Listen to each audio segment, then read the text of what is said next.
Hey, what's going on? Welcome back to my channel, Coops Fitness. If you're new here, make sure you like this video right away. Also, subscribe to my channel and follow me on Instagram at Train with Coops Fitness. Let's go into the video. So I want to dive a little bit deeper this time on the deadlift on lower body day versus the deadlift on back day. Now, of course, there are different variations of the deadlift. There's, of course, conventional, and then there's RDL variations with dumbbells, or the barbell, or single leg RDLs, and then there's the stiff-legged deadlift, which is very similar to RDLs.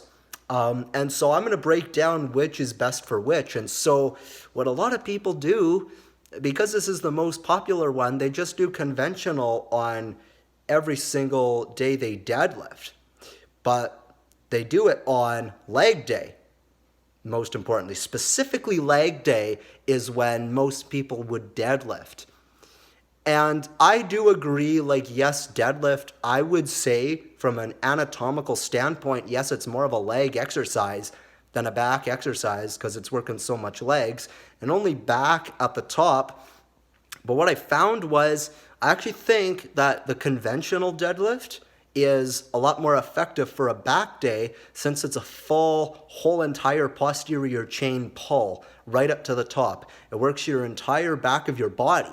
And so you're hitting a lot of back. You're hitting a lot of traps. You're hitting a lot of delts, rhomboids, lats.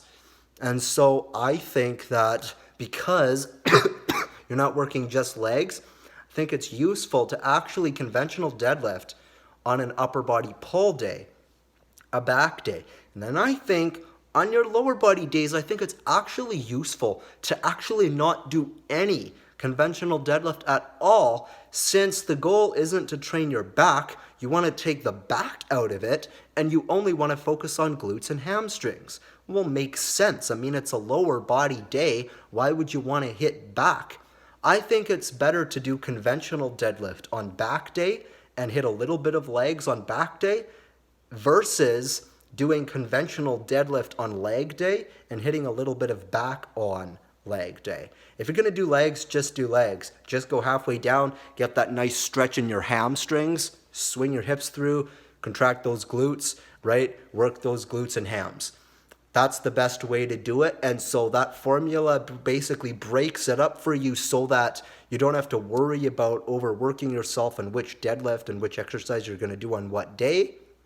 Because the other advantage of this is that if you do it that way, then you could also get away with heavy squatting on leg day. You don't have to worry about, oh, which one am I going to do? Should I do barbell back squat or should I deadlift? It's leg day.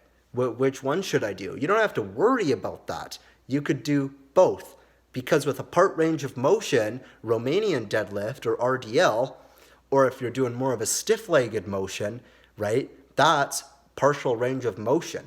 It's more of a half deadlift, so it's not as taxing, right? It will fatigue you less, so you'll be able to actually squeeze in heavy barbell squats on your leg days too when you do it that way. And so it's the other advantage there.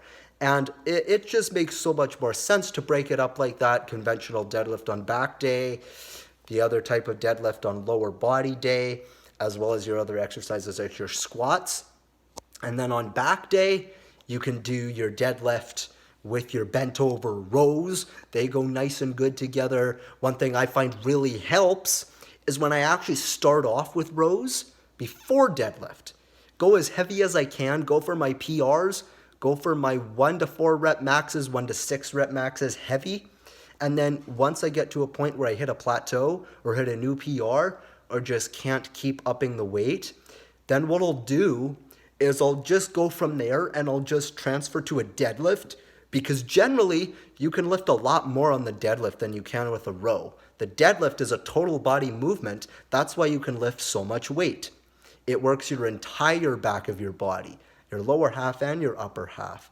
That's why it's a great lower body and back exercise, which is why I recommend do it on back day and do a half deadlift on leg day, where you're getting that stretch in your hamstrings, the back of your legs. You're working more hamstrings and also booty, when you're doing your Romanian deadlifts and all those deadlift variations on a leg day. You're just getting much more of that done.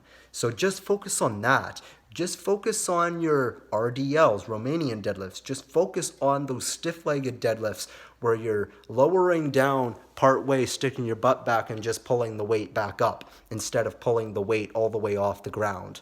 Much more useful for a leg day for those reasons. And so, yeah, I like to just hit some rows. Once I get to the point where I can't do it anymore, go to a deadlift. It's heavy enough weight where I can't row anymore, but I should be able to crank out a few more reps and sets of deadlift, and then that basically wraps it up, and I'll just finish up my back workout with some more free-weighted dumbbell rows. Then I'll go on to some machines, some pull-downs, and some machine rows like the cable row, some bicep isolation exercises, and it would look very similar for my leg day.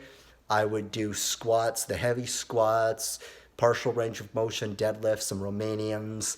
I would do some leg machines like some leg presses, some machine hamstring curls, some calf raises. I would do some extra glute work.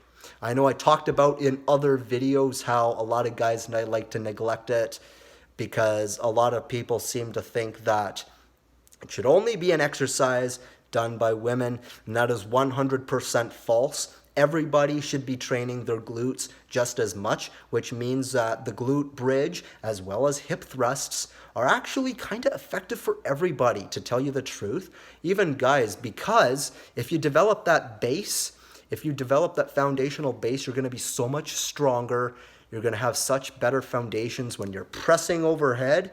When you're squatting, it's going to improve your squat. It's going to improve your deadlift because they work the same muscles, but it's also going to improve everything else, like your upper body pressing movements, because you'll be a lot more stable and you'll have a lot more strength down here. You'll have a base, you'll have your more foundations. And so people just neglect those areas because they're technically considered more feminine muscles or feminine exercises, but there are lots of benefits to it. So make sure you don't skip that. That's a quick run through for this week about great tips. Remember to follow me on Instagram at Train with Coops Fitness, as all the other platforms like TikTok and LinkedIn. Make sure you subscribe to this channel as well as give it a thumbs up. Thank you guys so much. We'll see you next time.